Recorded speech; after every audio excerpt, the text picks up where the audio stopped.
Thank you, Mr. Chairman. I have worked for, I guess, the better part of the last 9 months with my friend from Connecticut. He is always prepared. He is thorough. He is every bit as effective as a questioner in private as he is in public. But I would tell my friend from Connecticut, there were Republicans who told President Trump that he was wrong when he accused President Obama of wiretapping Trump Tower. There were Republicans who said it contemporaneous with the claim.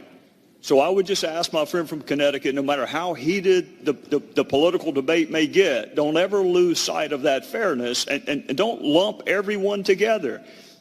There were Republicans who said there is no evidence to support that, and if there is, produce it immediately. To my friend from California, I would say you are correct. You are correct. We have spent the better part of the last 9 months looking at issues unrelated with this precise reauthorization.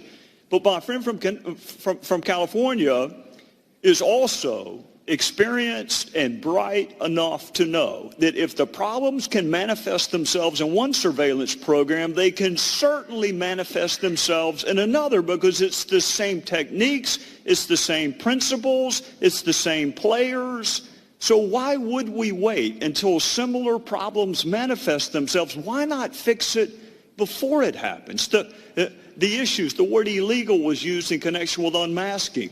There's no illegal unmaskings. They may violate policy. They may be improper. It's not against the law to do it.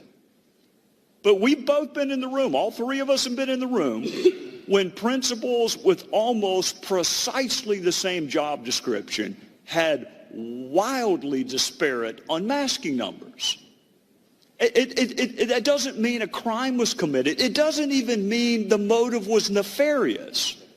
What it does mean is there are different policies and paradigms being applied to the request to unmask. And what was most troubling to me, and I know it was to my two friends on the other side of the aisle, is in some instances the principal himself or herself was not even aware that the unmasking request had been made.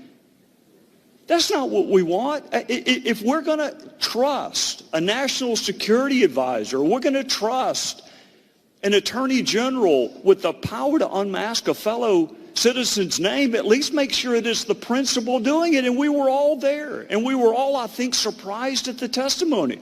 So my question to my friends would be this: why wait until similar problems manifest themselves? This president, unless he is going to mirror Grover Cleveland, is never going to go back through another transition. Unless we have another non-successive presidency, he's not going to go back through transition. So this has nothing to do with President Trump. He's not going to go back through it.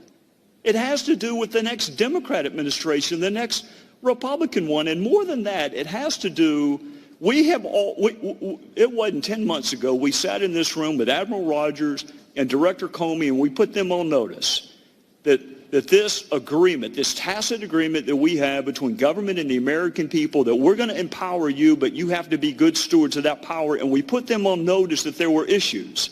And here we are in December, 8 months later, discussing those very issues. And if they have taken steps to resolve them, those steps have been lost on me. So it is our responsibility to do it. And yes, I will yield to my friend from California.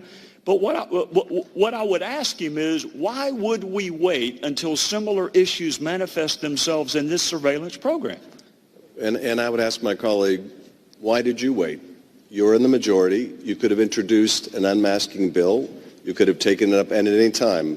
Why wait until this program is about to sunset and try to jam it in the bill if you think this is such a good and important idea? And I'll tell you the answer: because this is a political messaging tool that, if it were in a standalone bill, would not get bipartisan support, but by putting it in a must-pass program. This is the first reauthorization that I have participated in since I've been on HPSI. As my friend from California knows, this is my first time on HPSI. So you're welcome to query my colleagues as to why they haven't done it in the past, but this is my first opportunity to do it.